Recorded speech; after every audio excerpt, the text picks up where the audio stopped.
JJP के वरिष्ठ नेता और हरियाणा के डिप्टी सीएम दुष्यंत चौटाला हमारे साथ हैं। सर, पिछले कुछ दिनों से ऐसी खबरें आ रही हैं कि बीजेपी और जेजेपी में सब कुछ ठीक ठाक नहीं चल रहा है हरियाणा में। मुझे नहीं लगता कोई ऐसी बात है। प्रदेश के मुख्यमंत्री ने भी, मैंने भी कई बार क्लेरिफाई कर दिया है कि प्रदेश में हमने 3.5 साल स्थायी सरकार चलाई है और स्थिरता को अगले 1.5 साल भी इसी तरीके से प्रदेश की उन्नति प्रगति के लिए मिलकर हम आगे लेके चले। लेकिन जो हरियाणा के प्रभारी है उनका ये बयान आया कि जिस सीट से आप जीत कर आए हैं उस सीट पे बीजेपी उनको चुनाव लड़ाएगी, जिताएगी जिनको आपने हराया। प्रेमलता जी की बात कर रहे थे। चलिए, मैं ना उस बात पे बारी बारी टिप्पणी करूं तो बेहतर है। मैंने कई बार कहा है कि हर व्यक्ति जब संगठन की जिम्मेवारी लेके आगे बढ़ता है तो वो ये प्रयास करता है कि वो संगठन की ग्रोथ के ऊपर काम करे। मेरी ड्यूटी एज प्रभारी डॉक्टर अजय सिंह चौटाला जी ने राजस्थान में भी लगाई, हरियाणा में भी मेरे को जिम्मेवारी दे रखी है, मैं काम कर रहा हूँ। मेरा भी यही टारगेट है कि 90 कॉन्स्टिट्यूंसीज में हम अपने संगठन को मजबूती से आगे लेकर चले और मुझे लगता है वही वो काम कर रहे हैं। लेकिन आप गठबंधन में हैं, आप डिप्टी सीएम, अगर आप ही की सीट पे आप ही को हराने की बात हो तो फिर गठबंधन कैसा? चलिए, मैं इस चीज पे अगर कोई सरकार में बैठा व्यक्ति कोई बात करे तो मैं जरूर उस पर टिप्पणी करूँगा। जब किसी को प्रभार दिया जाता है तो उसकी जिम्मेवारी है कि वो अपने संगठन के प्रति काम करे। और आज हम भी 10 की 10 लोकसभा में काम कर रहे हैं, 90 की 90 विधानसभा में काम करें और मुझे लगता है ये प्रभार हमारा है। आगे मिलकर पार्टी क्या भविष्य में दोनों निर्णय लेगी वो फैसला दोनों पार्टी की लीडरशिप पे। उन्होंने तो यहाँ तक कह दिया कि जेजेपी और आप जो है बीजेपी को ऐसे ही समर्थन नहीं दे रहे बल्कि उसके बदले में आप लोगों को मंत्री पद मिला है। चलिए, ये फैसला ना मुझे लगता है कि उनने किया था, माने अमित शाह जी के नेतृत्व में निर्णय हुआ था जब दोनों पार्टियों ने बैठकर इन बातों पर सहमति करी थी कि कॉमन मिनिमम प्रोग्राम बनेगा और प्रदेश को स्टेबल गवर्नमेंट देने के लिए काम होगा। और मुझे लगता है कि 3.5 साल में हमने स्थिर सरकार भी रखी, जबकि मुझे याद है 27 अगस्त को जब ओथ हुई थी उसके घंटों बाद लोग कहने लगे थे 3 महीने में सरकार गिरेगी, 6 महीने में सरकार गिरेगी, साल में सरकार गिरेगी। 3.5 साल दोनों संगठनों ने मिलकर मजबूत सरकार चलाई है और मुझे लगता है आगे भी ऐसी चलेगी।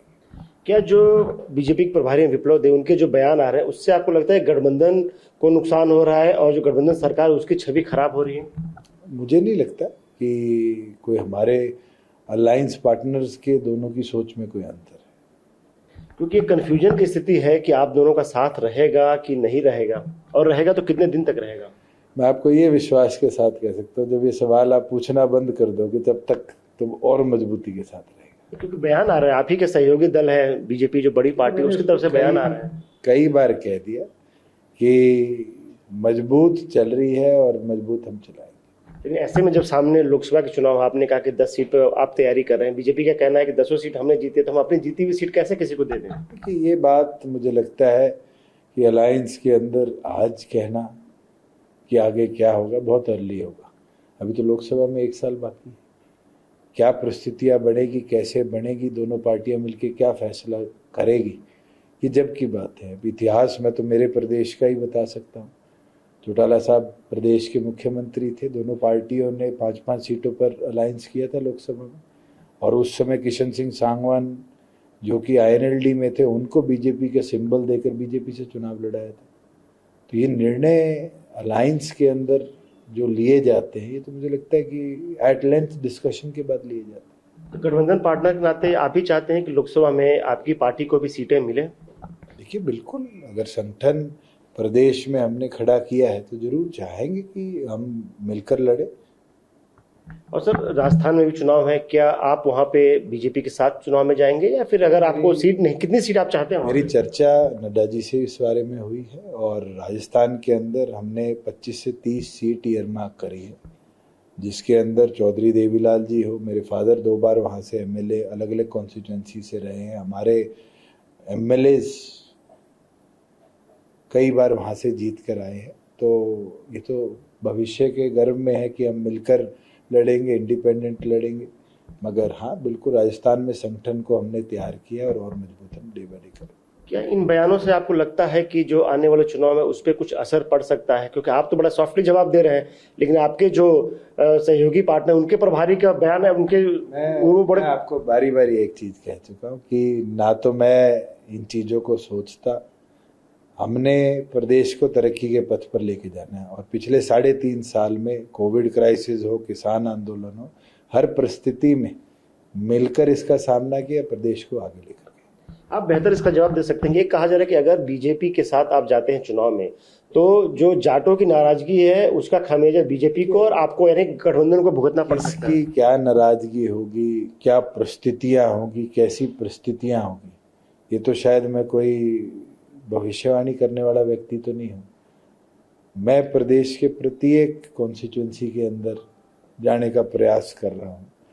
लगभग हमने 17 से 18 कॉन्स्टिट्यूंसीज कवर करी है और पब्लिक सेंटिमेंट व्यापारी वर्ग का हो, किसान का हो, वो प्रदेश में आज सरकार के पक्ष में है। आज कोई इंडस्ट्री पे जाकर अफसर नहीं खड़ा होता कि बंद करो, खोलो। हरियाणा के अंदर 34,000 करोड़ का हम एडिशनल निवेश पिछले 3-3.5 साल में कोविड जैसी सिचुएशन के बाद भी लिया है। आज वीट की प्रोक्योरमेंट खत्म हुई। मैं फूड सप्लाईज मिनिस्टर के तौर पे ये प्राउडली कह सकता हूँ कि हमने 13,000 करोड़ रुपया 2 दिन से कम समय में इंडिया में सबसे तेज किसान के खाते में ट्रांसफर करने का काम किया। हमारे डिजास्टर आया ओवरफेड रेनफॉल का, पाले का, उसका भी पैसा प्रॉपर वेरिफिकेशन के बाद इंडिया में पहली बार हुआ है कि 30 दिन में 181 करोड़ हमने किसान के खाते में ट्रांसफर कर दिया। आज फार्मर सेटिस्फाइड है, किसी आड़ती की कोई पुरानी आड़त बाकी नहीं है। आज आम आदमी को दफ्तर में जाकर छोटी छोटी चीज़ों के लिए खड़ा नहीं होना पड़ता।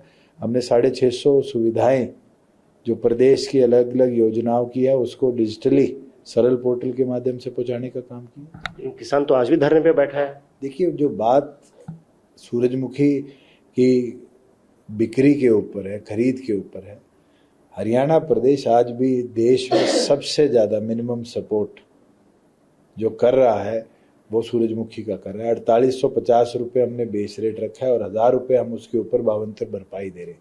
हमारे नेबरिंग पंजाब के अंदर आज 4200-4300 रुपये के अंदर सूरजमुखी बिक्री है। मगर हरियाणा को एपिसेंटर क्यों बनाया जाता है, ये बहुत बड़ा सब्जेक्ट है और मुझे लगता है हमें मिलकर इसको समझना पड़ेगा। एक आखिरी सवाल, क्या विधानसभा तक आप मानते हैं कि जेजेपी और बीजेपी एक साथ आगामी विधानसभा और उसके बाद लोकसभा चुनाव उसमें जाएगी? देखिए, मैं मानता हूँ, और तो क्या भविष्य में होगा इस पे टिप्पणी करना तो बहुत जल्दबाजी होगी, मगर आज बड़ी पीसफुली और स्टेबली हम प्रदेश को चला रहे हैं। बीजेपी पे तो ये आरोप लगता है कि अपने सहयोगियों की नहीं सुनते, के सहयोगी उनका साथ छोड़ के जा रहे हैं।